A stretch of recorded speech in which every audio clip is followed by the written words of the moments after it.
Hello there, and welcome to Echoes of the Imperium. I'm truly glad you've arrived. Maybe it's been a long day, or maybe you're the kind of soul who prefers to drift into sleep with thoughts of distant stars and ancient cosmic secrets instead of counting sheep. Either way, tonight's journey belongs to you. You don't need to do anything now, just rest. Let your mind grow quiet, your breath steady, and your body feel lighter, as if even the pull of gravity has begun to fade away.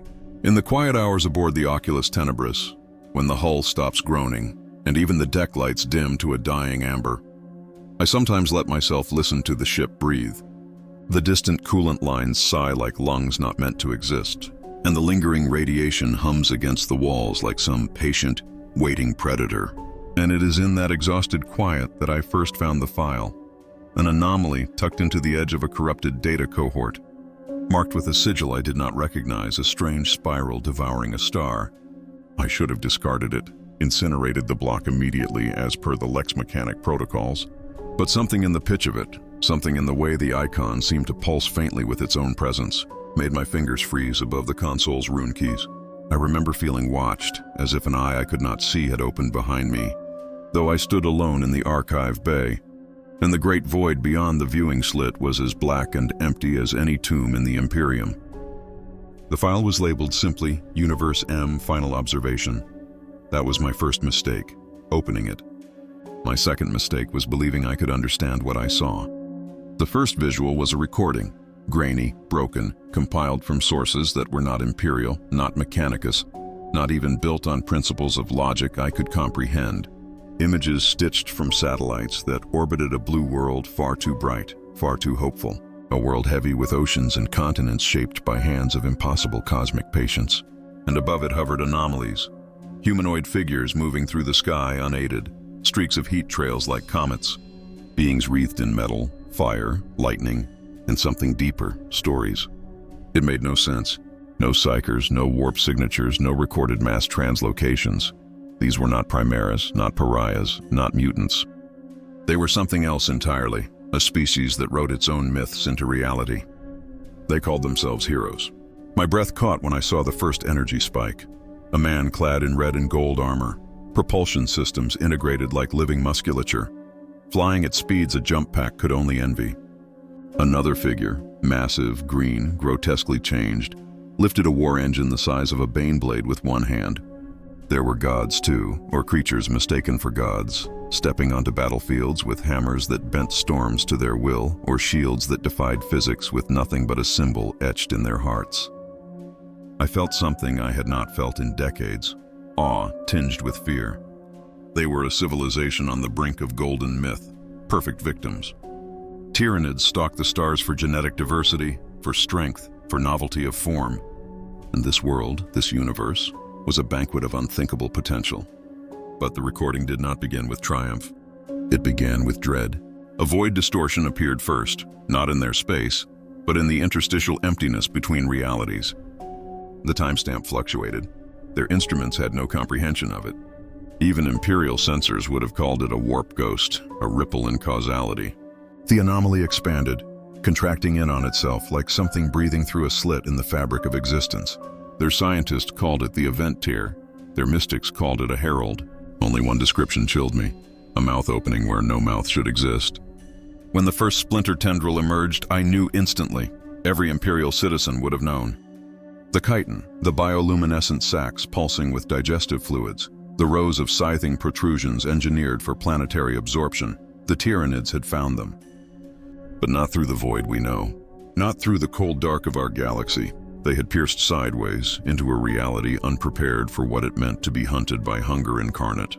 I paused the recording then, my throat suddenly dry, because the faces of those heroes, frozen mid-frame as they scrambled to understand the impossible threat approaching, reminded me of something I had once read in pre-heresy logs: hope.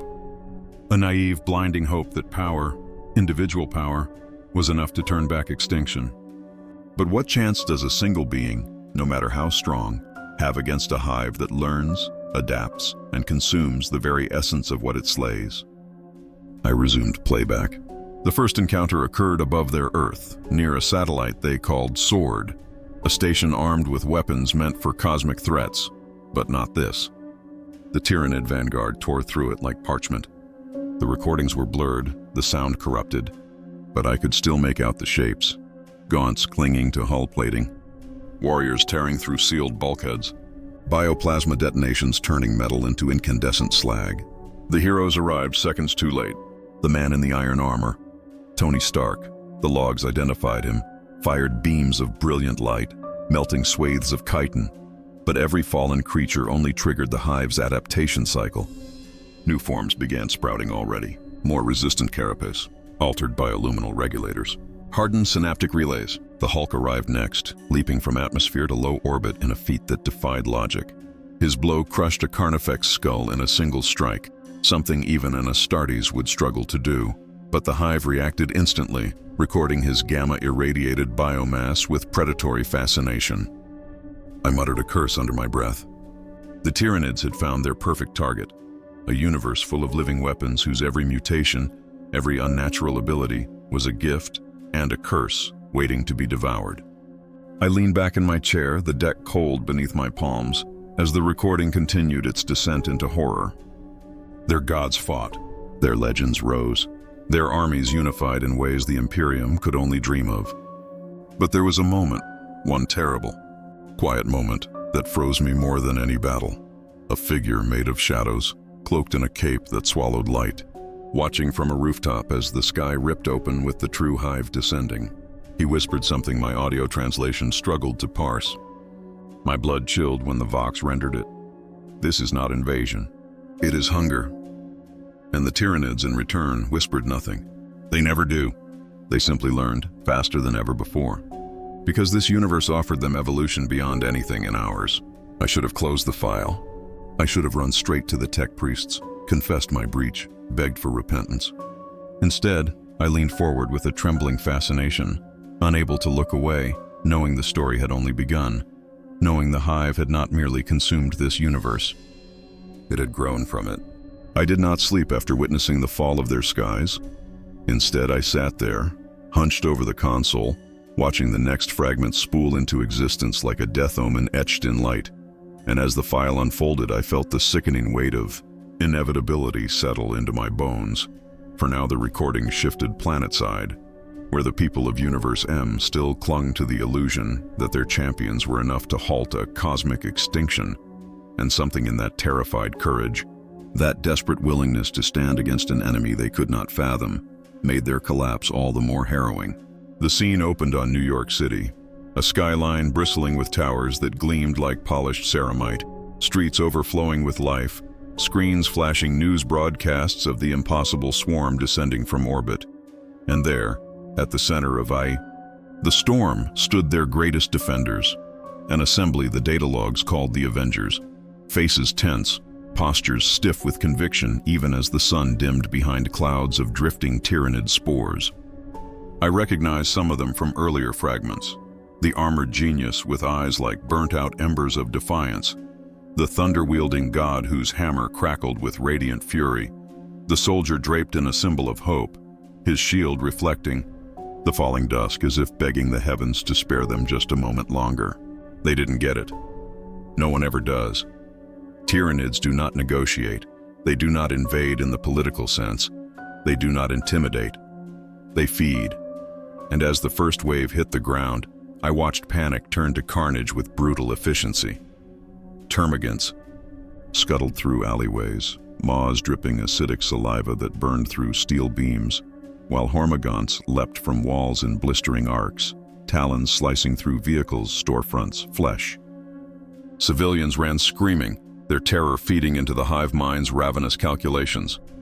Captain America charged forward, shield raised, deflecting serrated claws with impossible grace, every movement a testament to his engineered perfection. But the recording's biometric overlay showed the truth. His blows, though crushing, though devastating, meant nothing to the ever-growing tide. For every gaunt he felled, 5 more adapted, redirecting their swarming patterns, tightening their encirclement like a pack learning its prey's heartbeat. The thunder god, Thor, landed with a crack that rippled through the street, lightning fracturing the air in jagged veins. His hammer struck a monstrous Tyranid warrior, reducing it to molten chitin. Yet even he faltered when the sky darkened further, for above them descended creatures I recognized with cold dread. Hive crones, their wings beating with the stench of chemical rot, spewing neurotoxin mists that twisted through the air like living nightmares. The Hulk, this impossible titan of rage, smashed one from the sky, tearing its wings apart with feral wrath. But as its carcass oozed onto the pavement, I watched something horrifying. The ichor crawled. It pulsed. It swarmed toward him, tendrils, adapting to gamma radiation the way a starving beast adapts to fire, by learning to endure it. And in the brief flicker of a frame, I saw his expression shift. Not fear, no, but recognition. For the first time in his monstrous existence, here was an enemy whose hunger rivaled his rage. Scarlet Witch hovered above the battlefield, red, energy spiraling from her hands like wild warp lights, twisting gaunts into clouds of dust with a gesture, warping synapses into screaming bursts of crimson static. If she had existed in our galaxy, the Inquisition would have burned her alive before she reached adulthood. Such power, untethered, would have been labeled anathema. Yet even she could not comprehend what she was fighting. The hive mind studied her in real time, adjusting its synaptic shields, rerouting command pathways, birthing microorganisms capable of dampening the wavelength of her power. Her next blast fizzled against a shifting wall of biomass. She gasped. I felt her despair across universes. Meanwhile, Stark soared overhead, firing beams hotter than plasma, carving lines of molten carnage across the street. He shouted to command. Teams, coordinating defenses, trying to outthink a predator that had devoured empires older than his species, one that learned faster than he could innovate. And as I watched him flicker in midair, swarmed by winged gargoyles latching onto his armor, I realized he, like all humans, believed intelligence was enough to defeat hunger. It isn't. Hunger wins, always. The file flickered to a battle elsewhere. Wakanda. A kingdom shielded by shimmering blue energy fields. Warriors armed with vibranium tech so advanced it bordered on pre-imperial sorcery, led by their masked king whose every strike carried lethal precision. The Tyranids hit them like a tidal wave against a cathedral. The shield held for 52 seconds. Then something vast descended. A hive tyrant unlike any variant I'd cataloged. Towering, crowned with skeletal horns, its wings dripping strands of bioplasma like toxic rain. It landed before the Wakandan king, its shadow engulfing him. Their duel was monstrous. Spear against scythe, vibranium razor edge against bone hardened by 1,000,000 consumed worlds. For a moment, impossibly, the king gained the upper hand, driving his spear into the tyrant's thorax. But the creature only studied him with cold fascination, then adjusted its musculature, absorbing the blow, reshaping its tissues to resist the alloy. When it struck back, the king was thrown like a broken doll across the battlefield. His people screamed his name. The tyrant did not care. It had already moved on. Then came the moment the file labeled Critical Adaptation Event. In a laboratory, deep beneath New York, a genius named Reed Richards had attempted to analyze Tyranid DNA, hoping to identify a weakness. His findings were a nightmare. The hive wasn't just consuming biomass, it was consuming concepts, mimicking physical laws the Marvel Universe bent through superhumans. Richards' voice trembled as he uttered a phrase that turned my blood to ice. They are learning our universe the way a parasite learns its host. The next scene confirmed that horror. A brood of newly birthed gaunts emerged from a digestion pool. Their bodies flickered with traces of electricity, Thor's lightning. Another batch crawled forth, muscles expanding grotesquely, Hulk's gamma adaptation. A flying strain pulsed with shimmering energy, Stark's arc reactor signature, and worst of all, a small, fragile-looking organism hovered inches above the ground, wrapped in a faint red glow, a mimic of Scarlet Witch's chaos energy. My stomach lurched. The Tyranids were not just winning, they were becoming this universe, and no one could comprehend the scale of their mistake. Every victory the heroes achieved, every powerful blow they landed, every sacrifice they made, only fed the swarm. The final image of the chapter was Stark, Iron Man kneeling amidst ruins, armor cracked, city burning behind him. He whispered into his comms, voice shaking, "We're not fighting an army. We're fighting extinction." And extinction was already learning how to kill them faster. I thought I had reached the worst of the archive's revelations. Yet the next sequence, labeled Escalation Pantheon Engagement, proved how naive that hope was. For as the data unfurled like the slow peeling of dead flesh from bone, I witnessed what no chronicler of the Imperium has ever recorded: a universe whose gods, sorcerers, and cosmic arbiters finally recognized the enormity of the threat descending upon them. And in their panic, they united in a way that would shame even the High Lords of Terra, though it changed nothing, as the Tyranids adapted with such voracious speed that even divine power failed to halt the consumption. The scene opened not on Earth, but in a realm the logs called Asgard, a shimmering citadel of impossible architecture built on a rainbow bridge stretching into the void like the spine of a celestial leviathan. Its golden towers gleamed with the radiance of a civilization that had never known the Imperium's brutal decay, a place of beauty, myth, and war, all now trembling beneath the shadow of the great devourer. Thor stood among his people, his armor scorched, his hammer dimmed, blood, his own and others, staining the sacred mosaic beneath his feet. His father, Odin, gazed into the void where the first tendrils of the Tyranid invasion slithered into their realm. And though the Allfather's single eye had witnessed the rise and fall of gods, giants, and cosmic serpents, even he staggered at the sight of a hive fleet mutating in real time, its synaptic web latching onto the very fabric of Asgard's energies, learning to digest the realm itself. A council assembled, gods of thunder, mischief, war, love, and death, warriors bearing centuries of battle scars, sorcerers whose magic was older than stars, yet all fell silent when the void rippled again. The first creature to breach their barrier was a monstrosity I recognized with a sickening jolt. A hive tyrant, but not of any strain documented in imperial bestiaries. Its wings were woven from iridescent prismatic strands, reflections of the Bifrost's energy, and its scything talons crackled with an imitation of divine lightning. The Tyranids had not only consumed Thor's power, they had absorbed fragments of the realm's essence itself.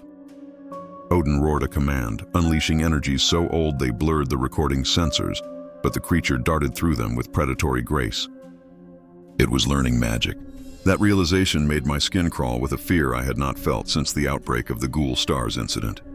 Magic, raw, reality-bending magic being digested, understood, and weaponized by the Hive. The battle was catastrophic. Asgardian soldiers fought valiantly, blades clashing against chitin hardened by stolen divine essence, while Valkyries soared through the sky, their lances leaving streaks of light as they impaled winged gaunts that shrieked with warped, unstable energies. Loki, the trickster god, wove illusions that split the battlefield into mazes of mirrored dimensions, confusing the swarm. Yet even then, the Tyranids responded by spawning organisms whose eyes refracted illusion from truth, whose minds processed deception like a solvable equation. When the hive tyrant impaled Loki through the torso, lifting him like a doll, I flinched. Yet the god only sneered, whispered a curse, and exploded into mist. An illusion, of course. But the tyrant did not rage at its failure.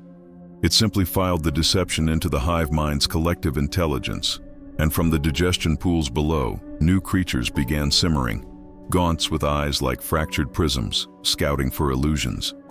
Magic would no longer work on them. The logs shifted abruptly, Earth again, but not the cities now reduced to biomass mulch. Instead, the recording focused on Sanctum Sanctorum, a place the file annotated as a nexus of mystic power. Inside stood Dr. Strange, his crimson cloak fluttering around him like a living sentinel. Eyes narrowed as he consulted dusty tomes and swirling artifacts meant to interpret cosmic upheavals. He was speaking with another figure, a man of tremor-inducing presence named Wong, when the first ripple of psychic pressure hit. Strange staggered, clutching his temples. The hive had found him. I recognized the sensation immediately, synaptic probing. The Tyranids had identified him as a high-value target, his power too vast, too dangerous to ignore. The hive needed to understand him and eventually consume him. Strange retaliated instantly, summoning shields, carving sigils in the air, bending the space around the sanctum into knotwork dimensions. Yet the hive pressed harder, a psychic howl that felt like a million starving throats screaming in sync. Strange's wards crackled, Wong shouted warnings, and then something snapped. The sanctum windows shattered outward as a massive organism descended, claws scraping across the building's surface. It resembled a zoanthrope, but its cranium pulsed with eldritch runes stolen from the magical realms the swarm had already devoured. It had adapted to sorcery. I whispered a curse. Even the Imperium's greatest psychers know the folly of fighting the Tyranids in the Immaterium. Strange fought anyway. The battle was a storm of neon sigils and shrieking warp light as he tore open dimensional rifts, banishing swarms of gaunts into pocket voids. But each spell he cast only accelerated the Hive's understanding. The zoanthrope variant mimicked his gestures, forming distorted versions of his runes, its psychic blasts shifting from bioelectric pulses to spiraling arcs of corrupted mystic energy. Strange faltered. The zoanthrope surged. Wong leapt between them only to be flung aside like a rag doll. And then, the creature unleashed a psychic scream so powerful that the sanctum's walls melted into spiraling glyph patterns, the entire structure warping like heated wax. Strange realized it then that this battle was no duel. It was a harvest. Every second he fought, the Hive grew stronger. With a final desperate incantation, Strange severed the creature's synaptic tether, freezing it mid-air. Its body shuddered, cracked, imploded into a burst of warped biomass.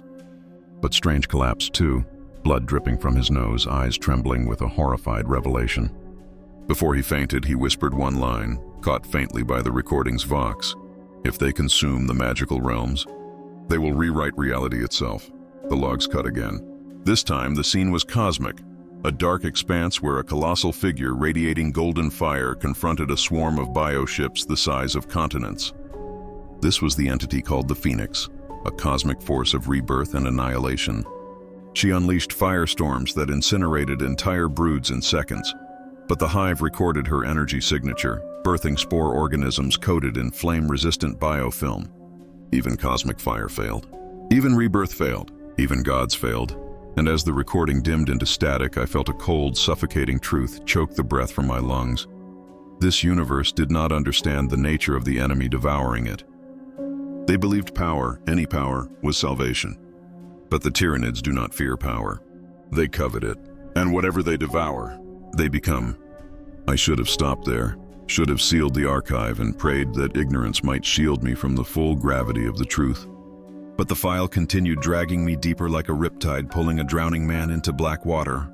And as the next segment loaded, cosmic resistance, collapse of infinity-level entities, I felt an instinctive tightening in my chest, the kind that warns even a hardened Imperial archivist that what he is about to witness was never meant for mortal eyes. For no one in the Imperium, not even the most battle-scarred Inquisitor, has seen a universe die in such slow, terror-soaked increments as this one did. Because now the defenders were not gods or heroes, but the cosmic arbiters themselves, the beings who shaped galaxies, who wove time, who commanded the birth and death of stars. Yet even they, in their arrogance, underestimated the hunger breaking into their reality. It began with a ripple in the astral void, where a being known as the Silver Surfer soared through the darkness, his metallic form reflecting nebulae like ripples on water. The logs described him as a herald of a colossal devourer of worlds known as Galactus, a titan who fed not on biomass, but on planetary essence, energy fields, and cosmic life force.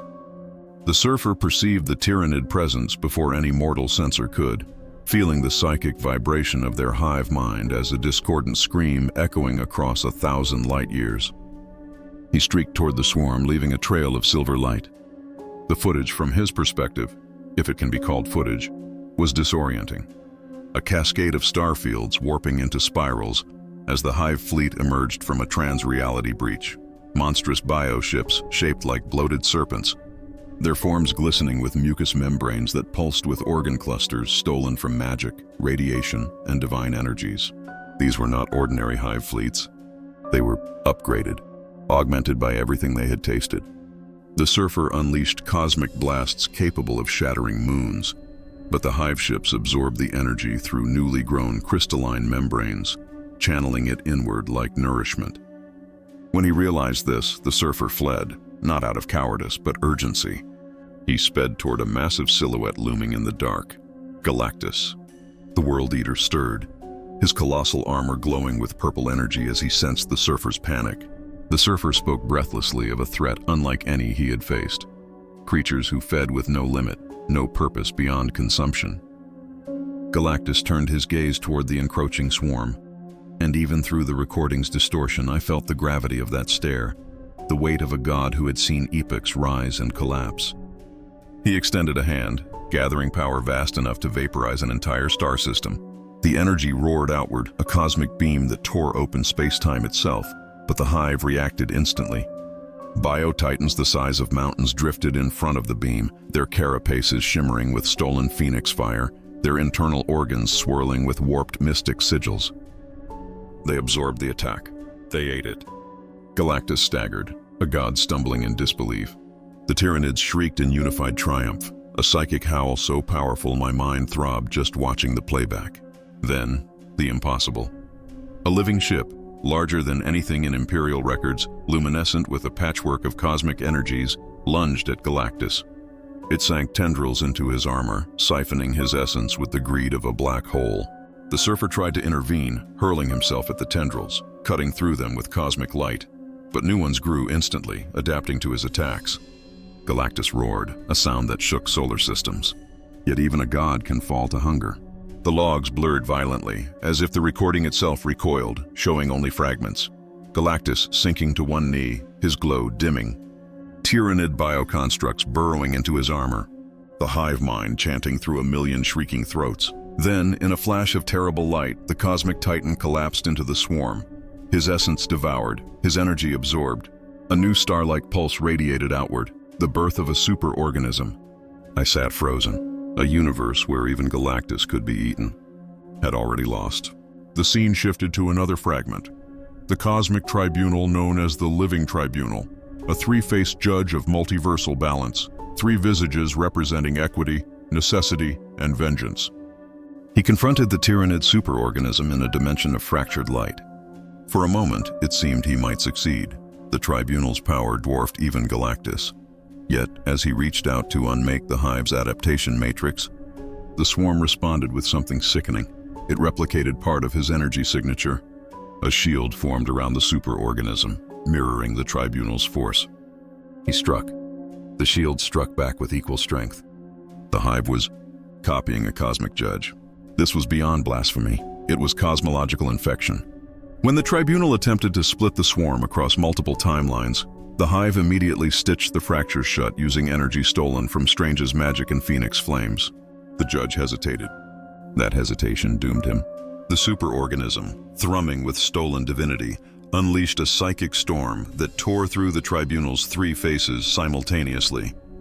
Light bled into darkness.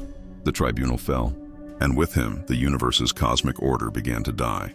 Back on Earth, heroes watched the sky fracture like glass, cosmic laws breaking apart above them. Gravity fluctuated. Time bent, magic spiraled, reality stuttered.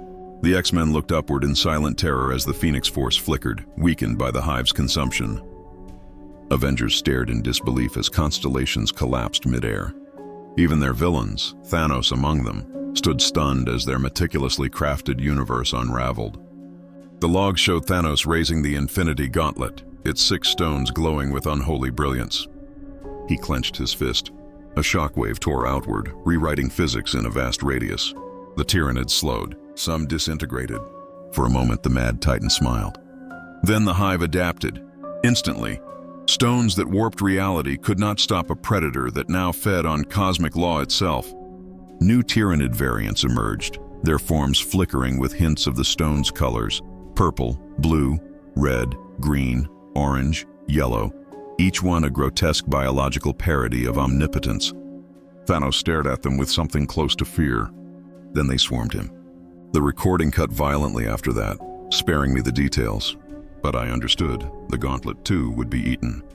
The file ended with a single sentence stamped in Mechanicus red. Cosmic resistance, failed. And beneath it, scrawled in terrified handwriting, someone had added, if they consumed the gods of another universe. What will they become when they reach ours? My hands trembled. For the first time, I realized this archive was not a warning. It was a prophecy. I remember the moment the cosmos itself seemed to exhale, a long, shuddering breath, like the universe had finally accepted that resistance was meaningless. The Astronomican's dying pulse flickered behind my eyelids, replaced by a psychic distortion so loud it felt like someone sharpening a blade inside my skull. And when the distortion cleared, what I saw was not a battlefield, not a city, not even a world. It was a carcass. The entire Marvel continuum, once bright, loud, impossibly dramatic, was now silent. A silence so thick it felt sentient, as if the void itself was trying to whisper a warning too late to matter. I drifted over what remained of Xandar first, its once carefully rebuilt cities peeled apart like rotted fruit. I recognized the architecture from old Terran simulations, curved spires, iridescent alloy plating, now melted and fused into biological cysts. The Tyranids hadn't just eaten the people. They had devoured memory, culture, history. Every bite was a deletion. Every organism consumed was an erasure of what once mattered. The hive mind didn't destroy. It rewrote.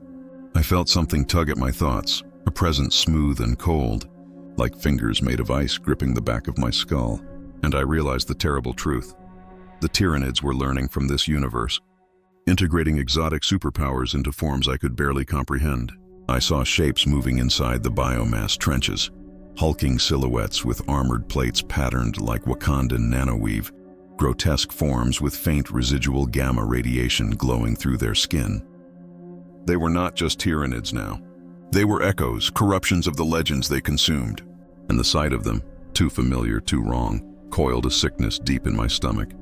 As I traveled deeper into the ruins of this universe, I saw a titanic ribcage floating in the void, wrapped in hive-spine growths.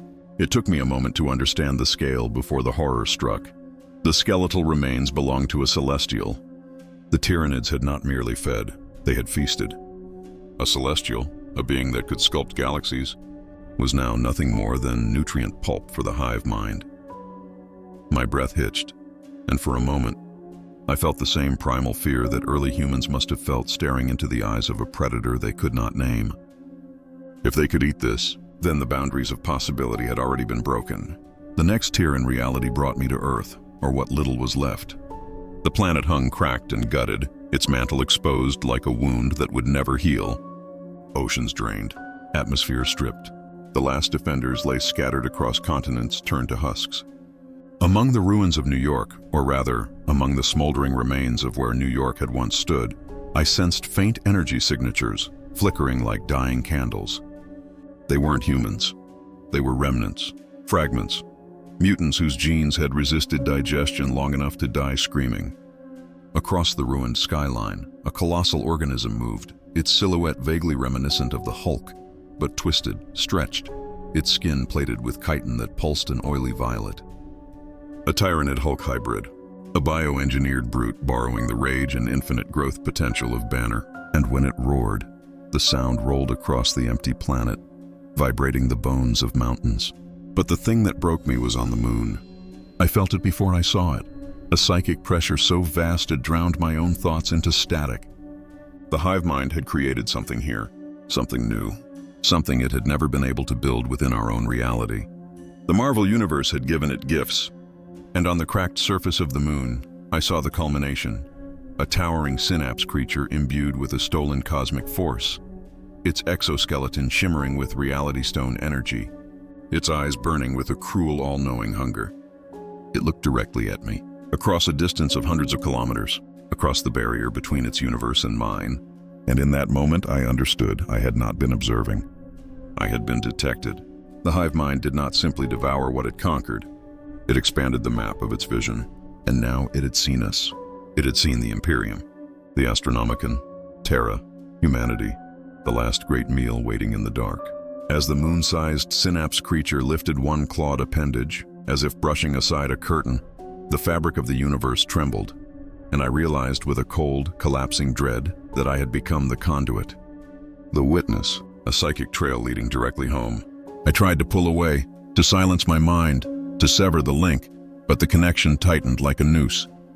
And in its hunger, the hive mind welcomed me with a single thought, not spoken, but pressed into my skull like a brand. We are coming. The instant I felt the hive mind's attention pivot fully toward me, reality shuddered like a wounded beast, and every instinct I possessed screamed at me to sever the link.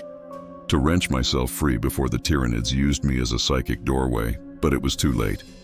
Their awareness poured into my skull in a cold, crawling flood. Not words, not images, but hunger made conscious, a devouring intent so vast it eclipsed every star I had ever known. Through that connection, I saw the Marvel Universe collapse entirely, the final shreds of its identity dissolving into a single unified organism. The last worlds fell like embers snuffed under a tide of black ocean. The final remnants of the Asgardian realms imploded into biomass clusters. The quantum realm? Digested. The dark dimension? Absorbed. The hive mind had not merely fed. It had ascended, evolving with every superhuman gene, every cosmic anomaly, every impossible power system integrated into a new apex form of life. And now that same ascended intelligence rode my consciousness like a signal flare, streaking across the void toward the Imperium. I tried to resist. Emperor, help me, I tried. But my thoughts slid like powerless insects against a glacier of will. I felt its probing tendrils extend through me, touching distant corners of the Immaterium, tasting warp storms, skittering across the light of the Astronomicon as though sampling a banquet menu. When it encountered the Golden Throne's psychic beacon, it paused, not in fear, but in anticipation, like it had just discovered the richest feeding ground imaginable. My vision fractured into shards, showing me glimpses of futures that chilled my marrow. A Tyranid fleet mutating mid-flight, adopting elder Wraithbone principles twisted with Kree biotech. Bioships lined with reality-warping tissues stolen from Wanda Maximoff's Chaos signature. Psychic nodes humming with a stolen remnant of Xavier's telepathic architecture. Synapse creatures armored with Uru-like mineral plating. Lictors with quantum-phasing organs adapted from PIM particles. Worst of all, on the edge of my perception, something new stirred. A being grown from a matrix of celestial DNA fused with the Emperor's stolen reflection, a creature crowned with a halo of living cosmic flame. Whatever it was, even thinking about it made blood run from my nose. It was a god-killer designed to hunt gods, and the Imperium was filled with them. My body trembled as the warp around me twisted into a vortex of shrieking color. The Tyranid hive mind, now swollen with the essence of an entire fictional cosmology made real by its consumption, began pushing against our dimension. The void tore like wet fabric. Shadowed shapes the size of continents moved behind it. A tendril of psychic pressure jabbed into my spine, and I felt myself being used, reshaped, turned into a psychic spike hammered through the walls of the Materium. No, I whispered, or thought I whispered. In that moment, I couldn't tell if sound existed anymore. The warp tunnel around me cracked like ceramic. Golden light erupted somewhere behind me, the Astronomicon's desperate counterpulse, but the hive mind only devoured the light, savoring it like marrow. And then the link snapped. Not because I broke it, because the hive mind chose to release me. It had everything it needed. I fell through the Immaterium like a corpse tumbling through smoke, screaming without voice, mind shredded, soul trembling like a torn sail. When I struck real space again, I collapsed onto the cold deck plating of my ship, vomit and blood pooling under me. My vision swam. My ears rang. My heart felt like a dying engine. But even through the agony, I heard one last psychic echo reverberate through the warp. A promise carved into the fabric of reality like a scar. A universe was a beginning. You are the path. We follow. And in the silence that followed, one horrific truth settled into me with the weight of an entire collapsing galaxy. The hive mind now knew the way to Terra, and it was already moving.